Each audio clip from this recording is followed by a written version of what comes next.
53-year-old Gilberto Puga is behind bars after being accused of holding 2 women hostage and staging it as a burglary. At 9:22 a.m. on Sunday the 14th of May, authorities responded to a home at the 26,000 block of Prairie Dog Lane in Moreno Valley, California in report of a burglary. Gilberto told dispatch 2 females burglarized his residence. Meanwhile, dispatch received an additional call for service regarding 2 females who were at Gilberto's residence screaming for help. Upon arrival, deputies located 2 women walking away from Gilberto's home. While questioned, Gilberto was uncooperative with deputies and left the location. Upon further investigation, it was determined that Gilberto was not a victim of a burglary, but instead locked the women inside his residence, held them against their will and tortured them. He allegedly assaulted the victims with a stun gun.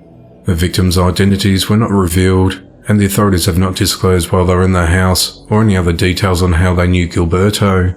On the morning of Monday the 15th of May, Gilberto was located in his vehicle about 25 miles away in Hemet, and he was arrested without incident. He's charged with false imprisonment and torture. He's held at the Robert Presley Detention Center in Riversdale County on $1 million bond. Gilberto has previously been convicted of vehicle theft, battery on a peace officer and driving under the influence.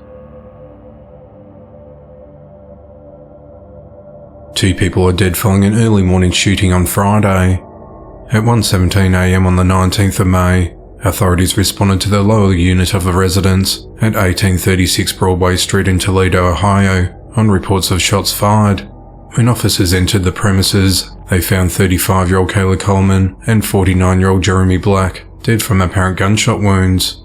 According to an autopsy report from the Lucas County Coroner's Office, the cause of death for both Kayla and Jeremy was multiple gunshot wounds, and the manner of their deaths has been ruled a homicide. Police did not identify any suspects in the shooting or say how the victims are connected. The investigation into the matter continues. An investigation is underway after a 21-year-old man was found dead in his bedroom.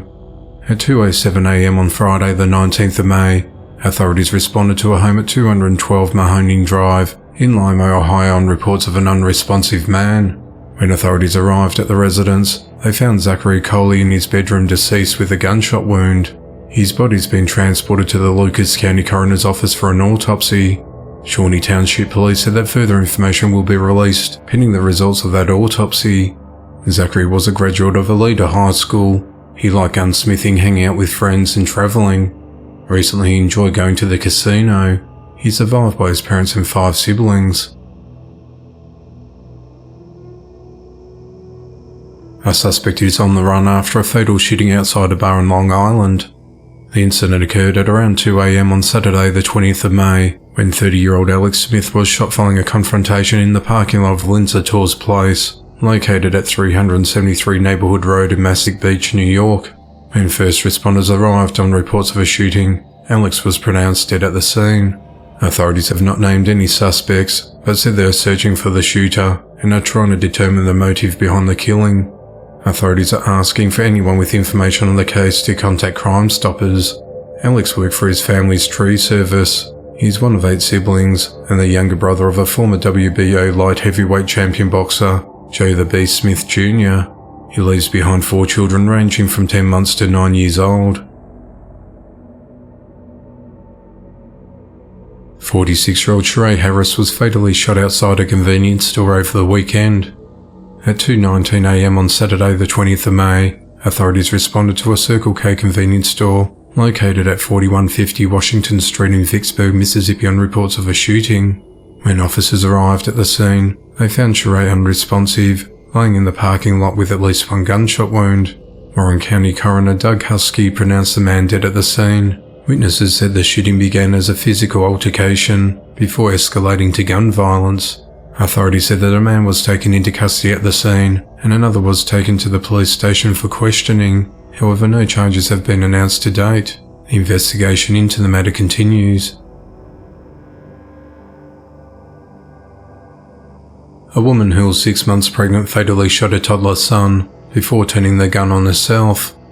At 8:27 p.m. on Wednesday the 17th of May, authorities responded to a home at 152 King Street in Wallace, Idaho, after receiving a report of a dead woman and child.